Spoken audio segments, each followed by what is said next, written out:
Mantan Jaksa Agung Muda Tindak Pidana Khusus Jampitsus Febri Adriansyah seakan menolak untuk dikaitkan dengan temuan uang dan emas yang didapat penyidik Polri saat melakukan penggeledahan di sejumlah tempat, hingga dikaitkan dalam kasus dugaan tindak pidana pencucian uang.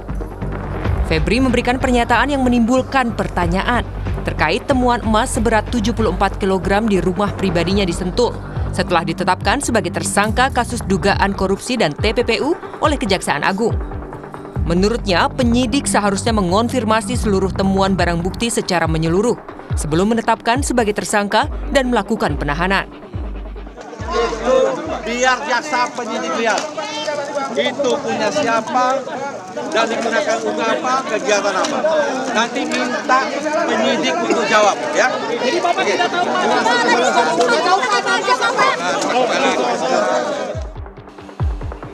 Sebelum Febri ditahan, Handika, kuasa hukum tersangka dugaan korupsi dan tindak pidana pencucian uang Don Rito, menyebut rumah di kawasan Sentul yang digeledah penyidik adalah rumah yang ditempati kliennya.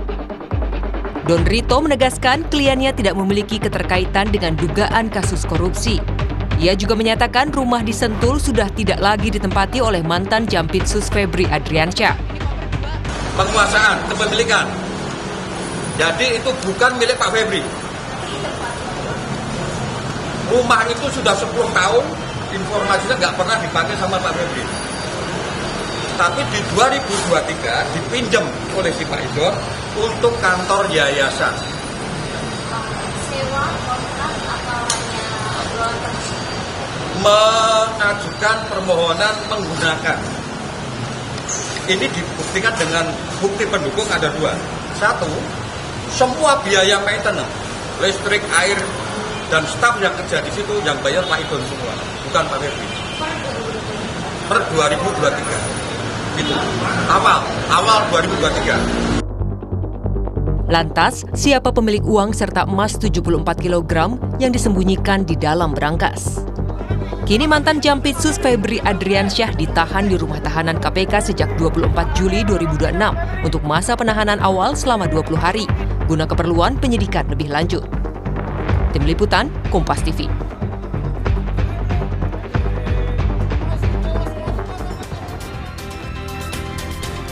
Saudara, kuasa hukum Don Rito, tersangka kasus dugaan TPPU, mengaku sebagai pemilik uang dan emas yang disita dalam kasus yang menjerat ex-Jampitsus Febri Adriansyah. Jika ada pihak yang mengaku sebagai pemilik, apakah otomatis ex-Jampitsus Febri Adriansyah akan bebas dari segala tuduhan? Kita akan mengulasnya bersama Handika Honggowongso, kuasa hukum Don Rito, dan Yenti Garnasih, pakar TPPU. Selamat malam Bu Yenti, Pak Handika. Selamat malam Ya. Mas Randy. Ya, Selamat malam Bu Yenti. baik. Malam, Handika. Saya ke Pak Handika dulu. Pak Handika, klien Anda kan mengaku bahwa ini semua yang digeledah di rumah yang ada di Sentul ini adalah milik klien Anda, milik klien Anda Don Rito. Saya ingin bertanya, apa bukti konkretnya kira-kira dokumen, seperti misalnya dokumen transfer, perjanjian, laporan yayasan dan lain yang menunjukkan emas 74 kg itu dan uang atau valuta asing yang berada di Sentul adalah milik klien Anda Don Rito atau yayasan, bukan milik Febri atau pihak lain? Pak Handika. Baik, sebelum menjawab, izin kami menyampaikan dulu proses atau riwayat perkara ini.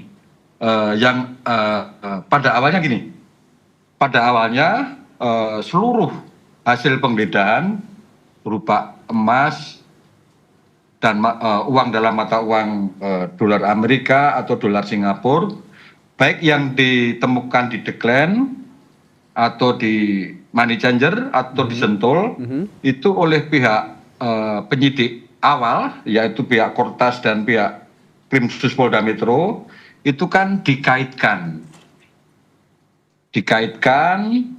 dengan urusan perkara penanganan PT Asabri klaster Pak Tan Kiang. Oke. Nah, itu dulu.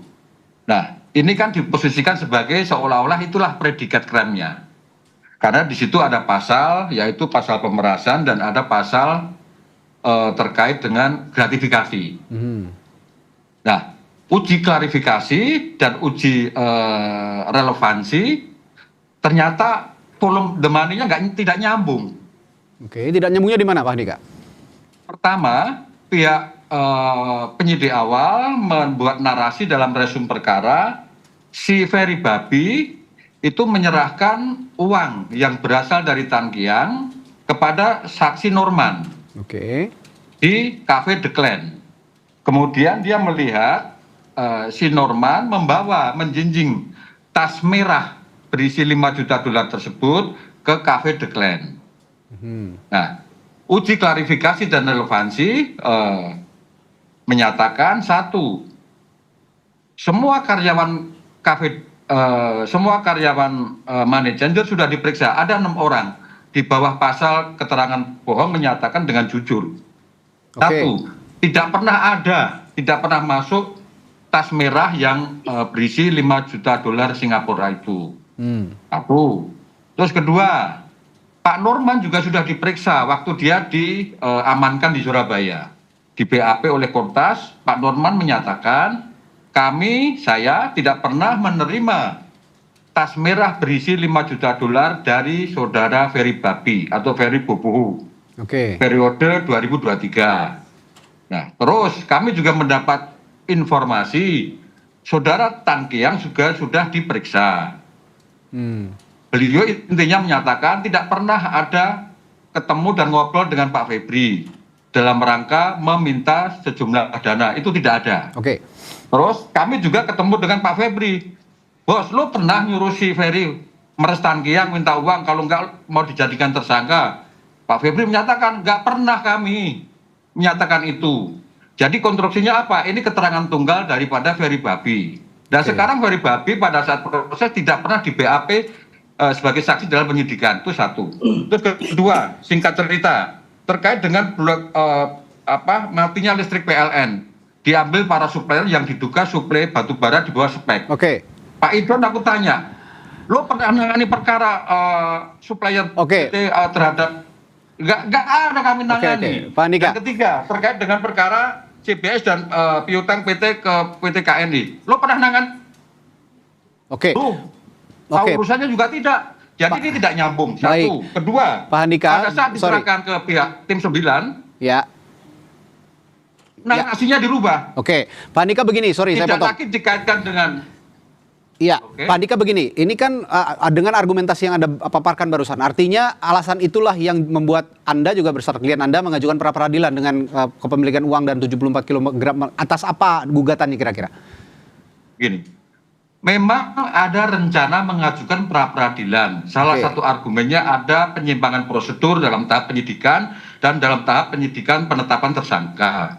Terkait dengan objek sitaan berupa emas dan uang dalam bentuk dolar Amerika dan Singapura, itu kan menjadi fakta material. Pertanyaannya tadi relevan dengan pertanyaan pertama. Itu uang dan emas punya siapa? Kan begitu. Nah, inilah yang tidak pernah dikonfirmasi kepada Pak Febri pada saat beliau ditetapkan tersangka oleh tim 9. Kalau begitu itu punya siapa, Pak? Kalau bisa dijelaskan di kesempatan ini. Nah, menurut klien kami itu adalah berasal dari satu pihak yang namanya ST, dua P, ketiga F, keempat itu Z. Gua belum bisa ungkap secara gamblang saat ini karena lawyer mereka sedang berkomunikasi dengan kami untuk menyinkronkan data, menguji semua bukti-bukti kepemilikan dan proses asal-usulnya. Itu berarti sudah ada. Nanti akan disampaikan baik di penyidikan atau di publik. Ini sudah ada yang mengklaim kepemilikannya. Perlu juga kami sampaikan ya. Singkat saya harus ke Bu Yenti. Di tim 9 narasinya berubah. Sebagai predikat crime dibuat konstruksi seolah-olah Pak Febri memperdagangkan pengaruh dalam penanganan perkara. Klaim ini kan Anda makin tidak nyambung lagi dengan objek temuan. Klaim Anda tidak ada kaitannya dengan Pak Donrito begitu ya. Kalau begitu, Pak Febri ini. Nah, kalau begitu saya bertanya dulu ke Bu Yenti, dalam perkara TPPU, kalau sudah ada klaim uang dan emas adalah milik seseorang dan ini kan miliknya besar dan disembunyikan begitu. Ini apakah otomatis menggugurkan dugaan keterkaitan aset tersebut dengan tersangka lain, Bu Yenti? Tidak ya, kan ini kan sudah ditersangkakan gitu kan, Oke. ditersangkakan berarti kan sudah ada dua alat bukti, TPPU dan kejahatan asalnya. Karena sekaligus kan ya. Kemudian awalnya kan dikatakan dari 3 kejahatan tadi seperti Mas Handi sampaikan tadi, Oke. dan kemudian ada TPPU dan berkaitan dengan TPPU dan berkaitan dengan penggeledahan di satu tempat ada harta kekayaan yang mencurigakan, yang tidak biasa, yang tidak lumrah. Itu indikasinya memang TPPU. Terlepas bahwa itu pemilik siapa itu nanti. Jadi di situ ada harta kekayaan yang mencurigakan. Menurut dua alat bukti yang dipegang oleh Tas Tipikor Polri tadinya kan gitu ya. Itu karena ada sejumlah itu kan mencurigakan, jumlahnya besar sekali, itu juga mencurigakan, apalagi kalau dikaitkan dengan pemilik rumah. Kemudian dan caranya tidak wajar. Kalau wajar, kalau itu sah, kenapa mesti ditaruh di brankas di rumah? Kemudian emas juga besar sekali. Itu adalah indikasi TPPU. Tapi penyidik tentunya setelah pendalaman ya, saya kira ini penyelidikan udah lama. Setelah pendalaman, kemudian penyidik itu menggeledah di beberapa tempat tadi. Kemudian setelah digeledah itu pasti dari penggeledahan dan kemudian disita sekarang ya Pak ya, dan penyitaan itu pasti ada kaitannya dengan bukti kejahatan asal yang sudah ada di penyidik. Kejahatan asalnya itu dari 3 korupsi tadi. Tetapi kalau untuk Pak Febri misalnya, itu kan tidak mungkin terlibat korupsi yang 3 hal tadi. Oke. Tapi kemungkinannya adalah terjadi korupsi dalam penanganan korupsi, gitu kan? Ya. Dalam penanganan korupsi yang karena disampaikan waktu itu oleh kepolisian bahwa pasal terkait dengan suap, gratifikasi atau pemerasan, kan itu. Jadi 3. Nah, kalau Pak Febri sampai 3 hal ini dan kemudian ada TPPU-nya, tentu dari penerimaan antara 3 pasal ini entah yang mana, dia sudah menerima dari orang yang berperkara kan gitu ya, berperkara. Ya, harus dari Pak Febri harus ada pergerakan, itu baru yang bersangkutan terkena TPPU yang ini gitu. Entah TPPU yang lain gitu, harus begitu karena TPPU sangat tergantung terjadinya kejahatan asal. Oke, saya kembali ke Pak Andika. Pak Andika, tapi dengan klaim kepemilikan aset dari klien Anda ini, apakah ini juga malah berpotensi akan ada kerugian sebenarnya untuk klien Anda sendiri? Karena akan ada penyidikan baru terkait asal usul dana tersebut. Kalau untuk klien kami mau dibikin 1 sprindik atau 2 sprindik atas objek sitaan itu sama aja. Toh pada saatnya kalau diuji material maka secara hukum pembuktian itu bukan dari hasil kejahatan yang bisa dihubungkan baik dengan terkait dengan konstruksi perdagangan pengaruh oleh seorang pejabat atau terkait dengan masalah penanganan perkara. Itu jauh dari itu. Itu jauh sekali. Nah, tapi ini kan dibuat narasi seolah-olah itu hasil penanganan perkara atau berkaitan dengan penanganan perkara atau memperdagangkan pengaruh. Nah, tadi kami tertarik dengan keterangan Ibu Yenti, Pak Febri bergerak enggak terhadap aset itu. Nah, Pak Febri itu kan pasif, beliau itu pasif. Oke. Beliau itu pasif terhadap aset itu. Kedua, pertanyaan tadi disimpan dengan cara tidak wajar. Ya, ini kenapa harus disembunyikan begitu? Nah, pertanyaan gini, 2023 Idon kan merenovasi rumah yang di Sentul. Nah, pada saat merenovasi, si Idon menyampaikan sekalian aja buat brankas, ngundanglah kontraktor melakukan survei lokasi, dia membuat desain itulah yang kemudian diaplikasi. Jadi brankas yang besar itu bukan permintaan Pak Idon, tapi itu rekomendasi dari kontraktor. Oke. Itu loh. Nah, kontraktor berprinsip semakin besar brankas, semakin konstruksinya kuat, semakin kualitas bagus, tentunya kan dia berharap dapat margin yang besar. Nah, jadi tidak ada maksud dari Pak Idon membuat brankas yang besar untuk menyimpan yang aset-aset yang besar, bukan itu. Oke. Riwayatnya itu karena rekomendasi kontraktor. Oke, rekomendasi kontraktor. Tapi kan sewajarnya begitu ya. Ada jumlah uang yang sangat besar, 5 juta dolar Singapura. Lalu ada 74 kilogram emas. Ini kalau kita dilihat dari aktivitas sehari-hari, biasanya kan normalnya orang disimpan di bank, di safe deposit box atau dan segala macam. Saya ingin ke Mbak Yanti, apakah ini wajar disimpan sesuai dengan rekomendasi kontraktor kalau kata Pak Handika di dalam brankas di sebuah rumah, Bu Yanti? Iya, indikasi kuatnya TPPU itu adalah, tapi tentu saja dengan 2 alat bukti ya Pak Andi ya, itu adalah dalam hal ini ada uang di rumah siapapun itu uangnya besar sekali yang itu tidak biasa, tidak wajar, bahkan berbahaya sebetulnya kan. Kemudian ada emas yang sebesar itu, sebanyak itu ya, karena itu kan per 100 gram kelihatannya kan, sebanyak itu kan indikasinya seperti itu. Tadi kalau disebutkan Pak Febri itu pasif, itu artinya kita kan nggak tahu ya Pak. Ini kan disampaikan oleh penyidik bahwa Pak Febri itu adalah korupsi dan TPPU, gitu, bukan dari saya ya, korupsi dan TPPU. Artinya harus ada konstruksi perbuatan yang dilakukan Pak Febri berkaitan dengan korupsinya apakah korupsinya tadi itu yang dibilang pasal 12 B besar B kecil dan pemerasan itu kan harus nanti ada buktinya. Dan TPPU-nya tadi kalau Pak Handi mengatakan pasif berarti ada penerimaan lain gitu. Karena kalau yang penerimaan dari suap itu ya kejahatan asal Pak. Jadi itu harus bergerak baru ada TPPU-nya. Tapi kalau mungkin ini juga kita nggak tahu ya apakah baru sekali atau baru aja kan nggak tahu juga. Nanti kan pasti akan disampaikan, maaf ya Pak Handi ya. Ini kan kemungkinannya penyidik itu waktu menyelidiki itu kan nggak main-main ya. Karena sudah tahu bahwa dia akan menggeledah siapa, ini pejabat apa. Rasanya tidak mungkin lah mereka sembarangan gitu. Apalagi kalau sebelum terjadi huru-hara ini, saya sebutkan huru-hara ini, drama ini, tadi kan bayangannya kepolisian mereka yang menyidik, nanti mereka akan limpahkan ke kejaksaan ketika sudah P21 gitu.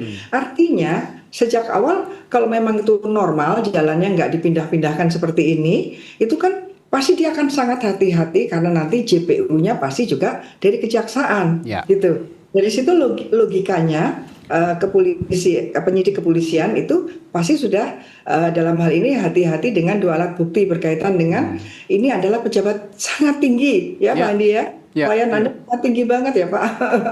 Ya sangat tinggi. Jadi rasanya itu tidak mungkin lah seceroboh itu penyidiknya. Tapi bahwa itu nanti ada masalah integritas untuk APH-nya aparat penegak hukum. Nanti kita lihat di dalam pembuktian materialnya begitu. Oke, terakhir saya ke Pak Handika kalau begitu. Anda kan dikabarkan mengajukan gugatan pra-peradilan. Nah, kira-kira bukti apa yang akan dibawa ke meja sidang pra-peradilan yang bisa menguatkan klien Anda bisa terbebas dari status ini? Baik, ini menanggapi Bu Yanti tadi ya. Berarti kan harus dibuktikan dulu Bu, siapa yang diperas, siapa yang menyuap. Itu kan dikonstruksikan sebagai pidana asalnya. Iya kan? Nah, di dalam proses pemeriksaan, siapa yang diperas, siapa yang menyuap sebagai bentuk gratifikasi itu belum ada. Belum ada. Nah, itu kan beban penyidik untuk membuktikan kan. Makanya kami bilang penetapan tersangka Pak Febri itu sangat prematur. Penyidik itu gegabah, sembrono. Oke, setuju nggak Bu dengan pendapat itu kalau begitu? Karena apa? Karena kami saksikan sendiri pada saat kami diperiksa di lantai 20 mendampingi Idon, tim 9 itu sangat tertekan lagi. Mukanya tuh semuanya pada lunglai pucet. Oke. Ya, ini apa? Kenapa? Dia harus menjaga integritas dari serangan-serangan yang menyerang mantan Jampitsus. Oke. Nah, jadi ini kami yakin itu keputusan bersifat politik daripada berbasis hukum. Oke, itu yang akan untuk memuaskan pihak-pihak yang menyerang Pak Febri. Oke, itu yang akan dibawa ke sidang pra-peradilan juga ya, berarti ya materi-materi itu juga yang akan diajukan. Bagian itu tentu akan kami klasifikasikan sebagai prolognya. Prolog dalam proses pentersangkaan dan penahanan. Pasti itu kami akan sampaikan. Baik. Nah, Oke, baik. Terima kasih Pak Handika Honggowongso dan kuasa hukum Don Rito dan Yenti Garnasi, pakar TPPU. Kita akan diskusikan lagi lain waktu dan ini juga masih bergulir pembuktian nanti yang akan menarik untuk kita nantikan. Terima kasih Bu Yenti, Pak Handika, selamat malam, sampai jumpa.